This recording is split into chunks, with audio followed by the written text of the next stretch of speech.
In the year 1871, 7 young men from Europe and North America would join together as novices of the Congregation of the Holy Cross.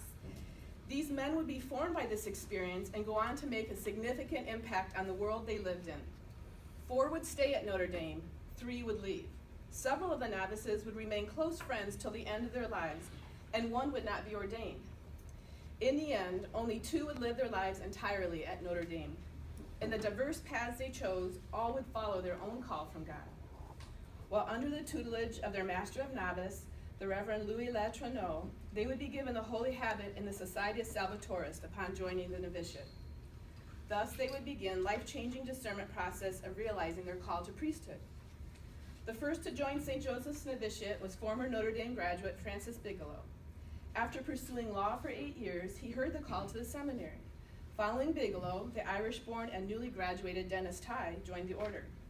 Several months later, between February and March of 1871, 3 more young men would join the band: James Edward of Toledo, the East Coaster Daniel Hudson, and German-born Andrew Leitner. Late spring brought good news for the community.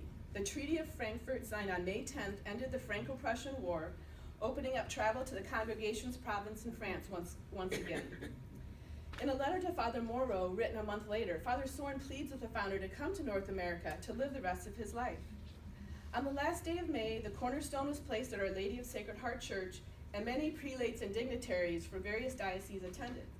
Ty's cousin, the Reverend Hannon, served as priest for the Mass, and fellow novice Daniel Hudson assisted as master of ceremonies. Fresh from Germany, the 6th novice Emanuel Paul Schneider arrived at Notre Dame 2 days after landing at Castle Garden, New York. A convert from Judaism to Christianity, Schneider was baptized at Sacred Heart Church at the hand of Father Granger on June 25th. Father Sorn had sailed for France by August and would miss the entrance of Schneider to the novitiate on the Feast of the Assumption. The academic semester began on September 5th, and by decree of the General Chapter, the novices would not be teaching at the college.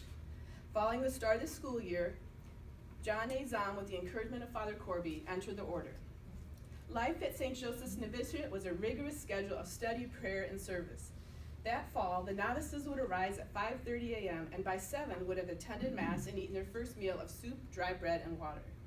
The men were instructed to travel to and from the college in pairs, maintaining silence. Their mail would be censored. Brother Ephraim writes, "Life in the novitiate is not without trials, and though appearing trivial when viewed in the light of manhood and maturity, they are very real for the novices." The fall progressed without incidents until November, when the departure of 2 novices and nearly a third would plague St. Joseph's Novitiate. Jimmy Edwards became ill and was sent home mid-November, and Andrew Leitner made the decision to leave. Brother Albin wrote of his departure in a letter to Edwards dated November 28th. He stated, "Mr. Leitner left for Marquette to affiliate with that diocese about 1 week ago. Hudson at that time was intent on going too, but Father General, it appears, dissuaded him. So he remains yet among us." The holidays came and went, and in January, several letters sent to Jimmy Edwards paint a picture of life at the novitiate.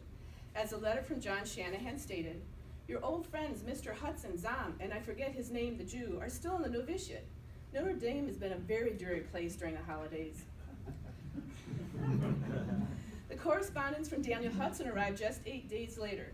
In his letter, Hudson shares his melancholy with Edwards.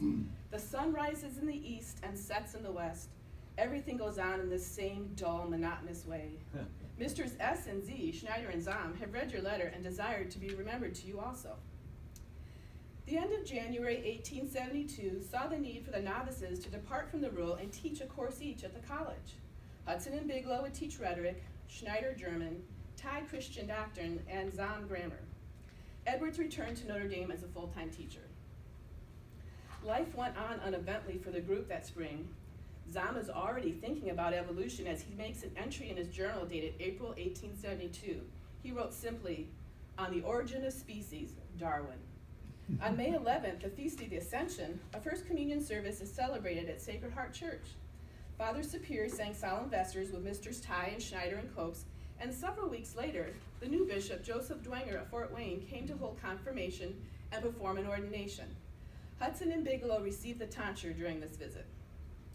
The noteworthy news announced in early August was that Father Soren had convened a general chapter of the Congregation of the Holy Cross at Notre Dame. It was the first time a general chapter of a religious order had been called together in America. Immediately following the chapter, Frank Bigelow left for Memramcook, New Brunswick by order of his obedience. Francis Bigelow was born on September 27, 1843 in Lancaster, Ohio, to Dr. John and Maria Bigelow. A convert to Catholicism, Dr. Bigelow sent Frank to Notre Dame. He arrived at the college in 1856 and graduated with a Bachelor of Arts degree in the class of 1862 at the age of 19. While attending the university, he was active in the Thespian Society, the St. Aloysius Literary Society, and was one of the original editors of The Progress, a predecessor to the Scholastic. He's credited with being the first to suggest the formation of a society of the alumni of Notre Dame. Upon graduation, he returned to Ohio, where he spent several years working law offices and was admitted to practice law in the Michigan Supreme Court. He passed the bar, opened his own office in 1867. On September 8, 1870, he returned to his alma mater and entered the Novitiate of the Holy Cross Order. He remained there for 2 years before being sent to finish his theological education at the Holy Cross Institute, St. Joseph's College in Memramcook, New Brunswick, in August of 1872. The next year, Bigelow taught at St. Joseph's in the fall and was ordained to the priesthood on October 28, 1873. He returned to Notre Dame the following year and taught English and rhetoric, as well as being on the law faculty. He would stay at the college for the next 4 years, and then he was gone. In 1880, he taught at St. Viator's College in Bourbonnais Grove, Illinois, and by October of that year through 1881, he was assistant pastor to the Church of the Assumption in Silver Cliff, Colorado. Back in Indiana, it's noted, however, that he has exited the congregation. 2 years later, he returned to Notre Dame for a brief visit, telling his acquaintances that he had been preaching among the people of Colorado and New Mexico until, due to ill health, he found it impossible to continue.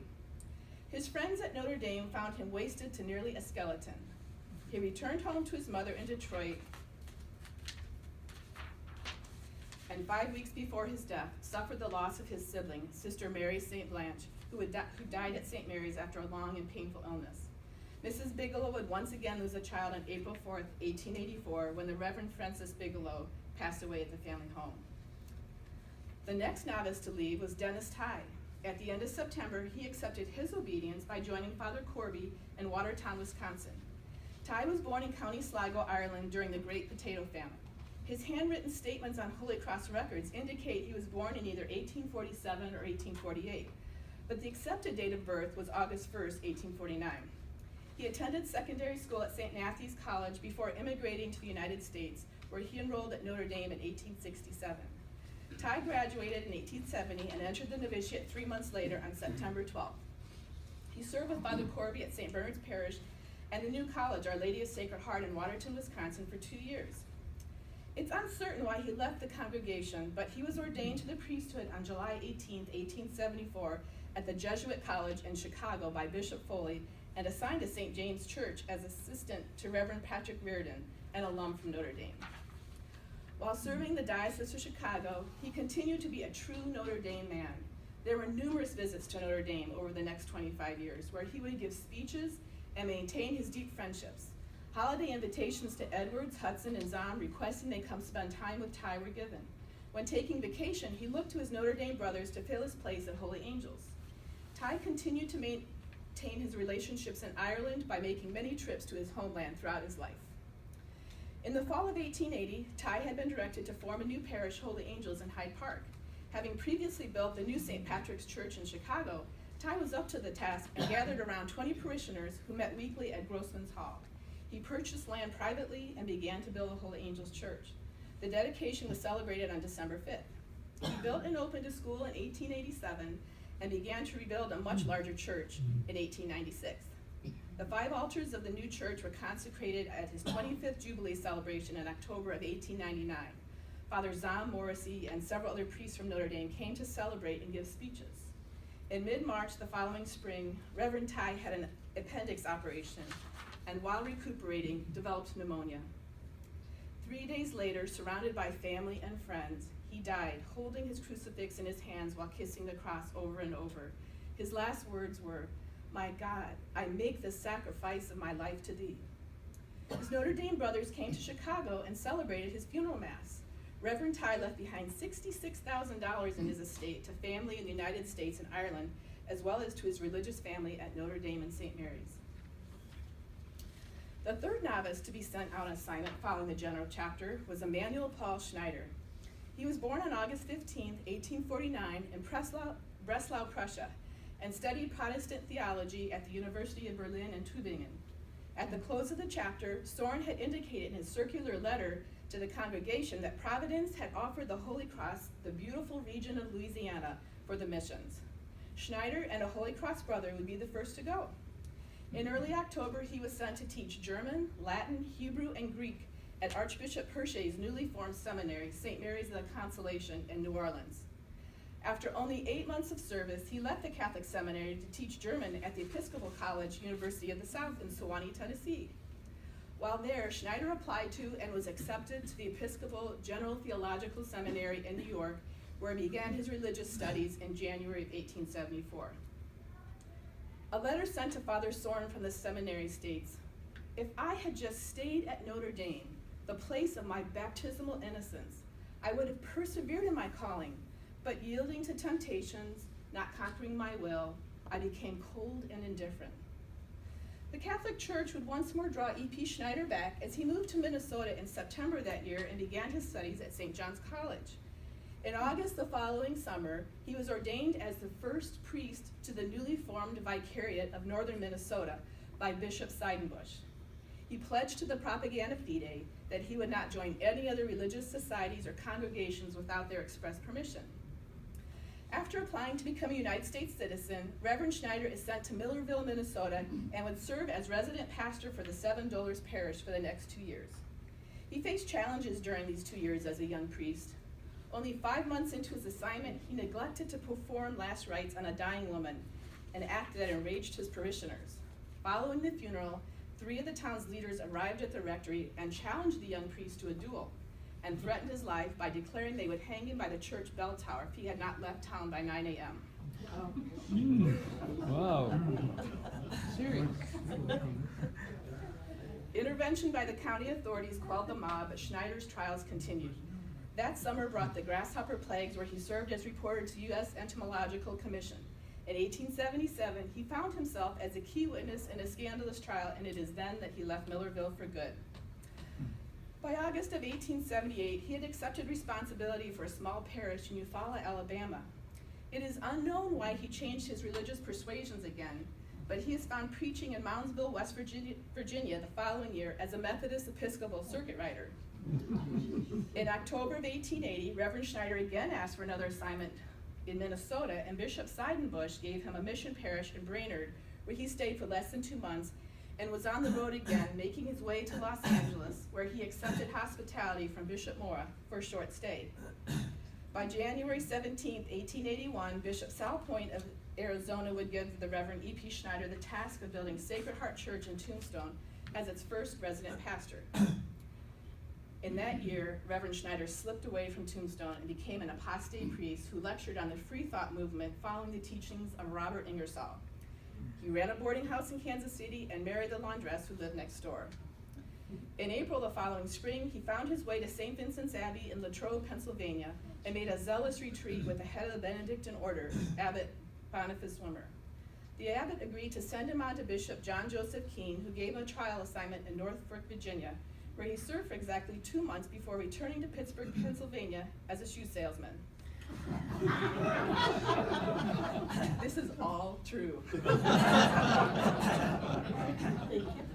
It was reported in 19 newspapers nationally that he joined the Fifth Avenue Methodist Episcopal Congregation, causing the Catholic newspapers to lash out in print. The abbot from St. John's in Minnesota wrote a scathing article he never published, but stating that the Reverend Schneider was a man of no mean talents, but an adventurer and an imposter. It was reported that he was on his way to North Carolina, where his trail runs cold. Daniel Hudson would be going to Rome or France following the chapter, it was reported by Brother Alvin, but in fact he remained at Notre Dame and served as president of the Holy Angels Sodality. Daniel Eldridge Hudson was born on December 12, 1849 at the resort town of Nahant, Massachusetts, the oldest son of a Methodist fisherman. At the age of 15, he went to work at Boston's book publishing house, Lee & Shepherd's, where he worked for 3 years. It was here that he met Henry Wadsworth Longfellow, who encouraged his vocation to priesthood. Hudson was 17 when he studied at Holy Cross College in Worcester, Mass., and 3 years later found himself on a train to the Trappist monastery, Mount Melleray in Iowa. During the trip, he met an old chaplain, Father Gillen, who persuaded him to stop off and visit Notre Dame, where he stayed for the rest of his life. Hudson arrived at Notre Dame in November of 1870 and entered the novitiate on March 7, 1871, and was ordained at Sacred Heart on June 4, 1875. The same year, he became editor of the Ave Maria Press, the most widely circulated Catholic periodical in the English language. This position he held for the next 50 years, bringing the paper to national recognition by diligent work, many nights working till 2 a.m. in the morning. Reverend Hudson was known as a brilliant preacher, a good teacher, and a great confessor. Many would find their way to his office after hours, the only time he allowed visitors, where he would hear confessions. He maintained faithful correspondence with Ty and Edwards through letter writing. He loved children, and when blessing their heads, he would whisper to them, "Keep on being good." He taught at the college and served on the board of trustees for many years. He was devoted to the Blessed Mother, and after he retired in 1929, he would be seen walking the lakes and praying his beads. He passed away on January 12, 1934, the oldest of the novices. One can only imagine how the future of Notre Dame and Ave Maria Press would have been affected had Hudson decided to leave Notre Dame and follow Lightner to the Diocese of Marquette. While Reverend Andrew S. Lightner freely chose to leave the congregation, he remained faithful to his call to God. He was born in Rottenburg, Germany, on November 13, 1848, and after coming to America, he studied theology in Cincinnati before joining the Holy Cross Order on March 20th, 1871. Less than 7 months later, he left Notre Dame for the Diocese of Marquette, leaving behind a debt of $177. That's important, isn't it? Bishop Borges of Detroit ordained Lightner in June and assigned him as assistant pastor to St. Joseph's Parish in Detroit. That same year, he went to St. Mary's, Westphalia for 2 years. He would serve in various parishes in the diocese for the next 6 years, and by November of 1879, would transfer to the Diocese of Milwaukee, where he served 11 different parishes during the remainder of his life. While in the Detroit Diocese, Reverend Lightner was considered a brilliant pulpit orator in the German language, and in Milwaukee, he published many widely read articles for German Catholic newspapers. He died March 3, 1923. The youngest novice, John A. Zahm, stays at Notre Dame following the chapter. Zahm, born on June 14, 1851, was the second of 14 children. Following graduation at Notre Dame, he is the last to join the novitiate in the fall. By 1873, he's in charge of the scientific department, mentored by Reverend Carrier, and during the following academic years, he's listed as on the college board of trustees.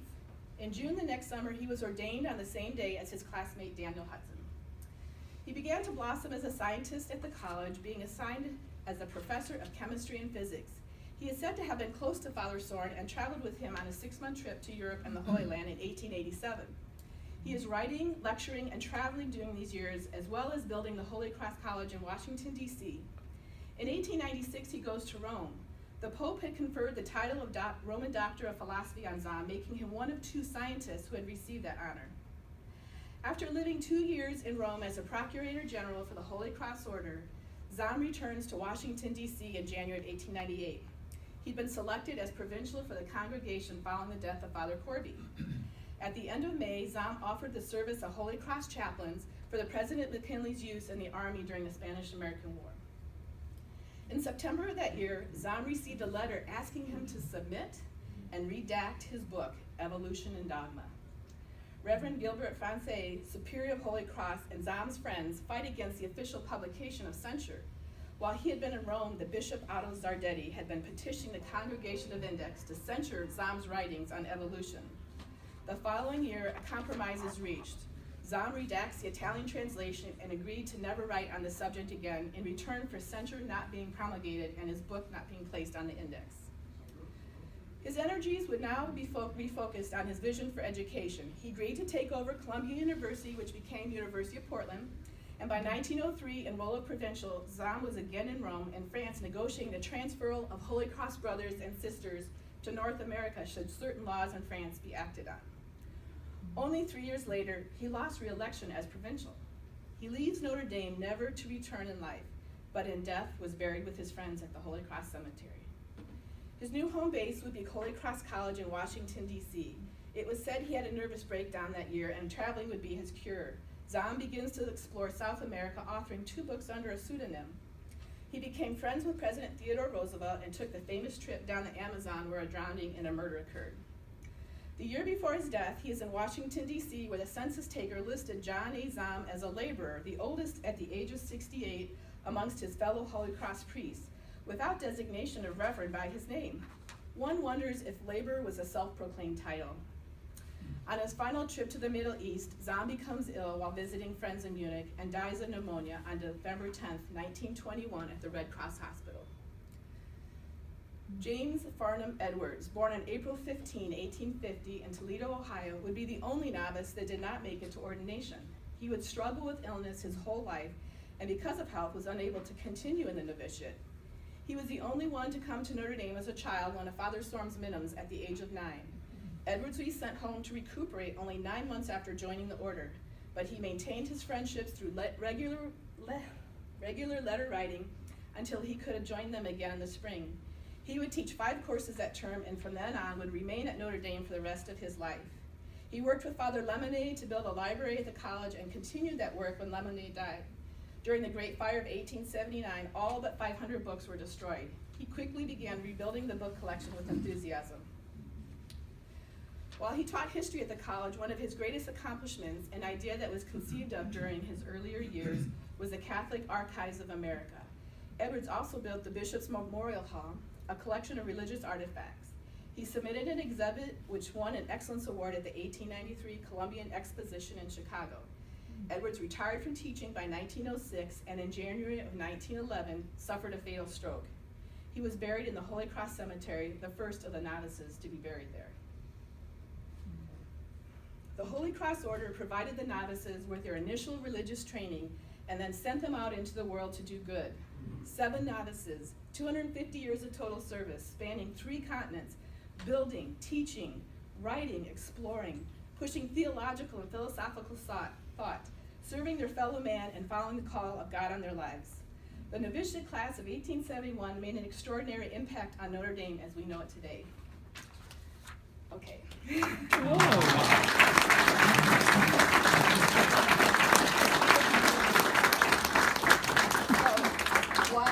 While I didn't mention, except for Sister Mary Blanche, there were siblings to these novices too, and I just wanted to honor them as being part of the family of this group of novitiate. So Sister Thomas Ty was Dennis's sister. Sister Mary Blanche was Francis Bigelow's sister, and then Zam had 3 sisters of the Holy Cross. So. Do you have any questions? Thank you. Question. I'm intrigued over why you selected such a varied topic and what inspired you to research every one of these. Well, okay. So I'm sure you could probably tell from my story here that I knew a lot about Reverend Schneider because he was the pastor to my ancestors in Millerville, Minnesota. And while I was doing genealogy, I came upon his story of being hung, or almost hung, and I thought, who would do that to a priest? So that got me curious. And so one day I thought, you know, the Notre Dame Archives has a really huge repository. I wonder, because they had Propaganda Fide records, and I wonder if there was anything on Father Schneider there. And I found a letter to Father Soren and found out that he actually came to Notre Dame.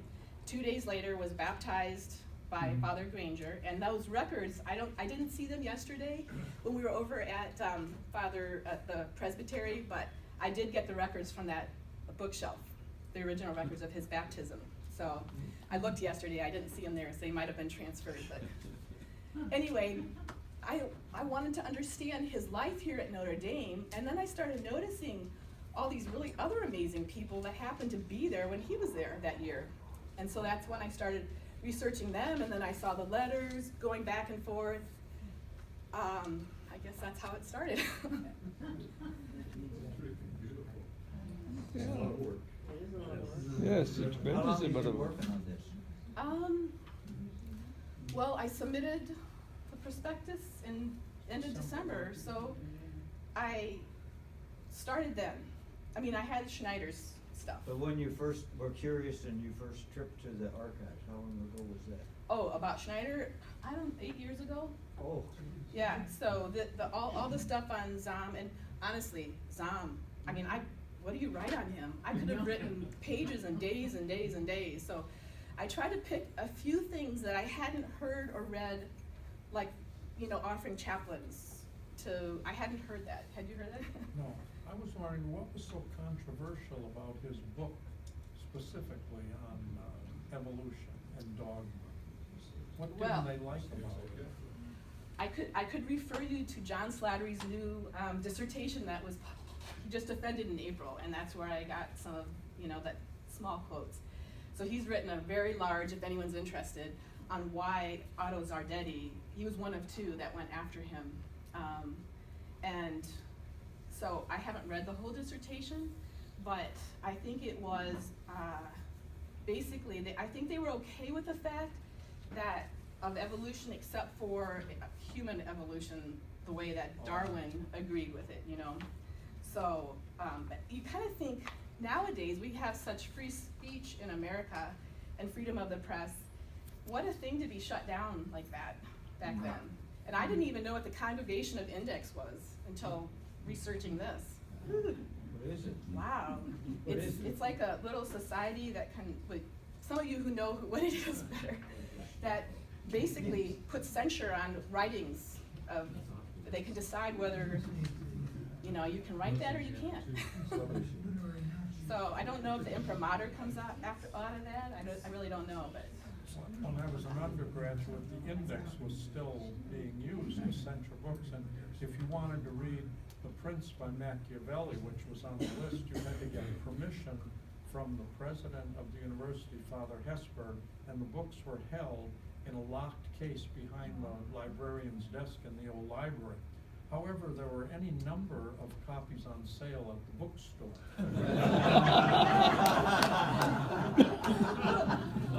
See, I'm from a different age, but one of my sister friends who remained nameless over at St. Mary's was asked to take a summer course in English, and all the required reading material did not have the imprimatur. Yeah. So she was really I'm supposed to do this because by order of obedience from my superior, and yet the Catholic Church says that I can't read those.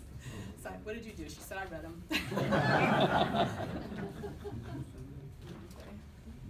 Wow. Thank you, Okay. Lisa.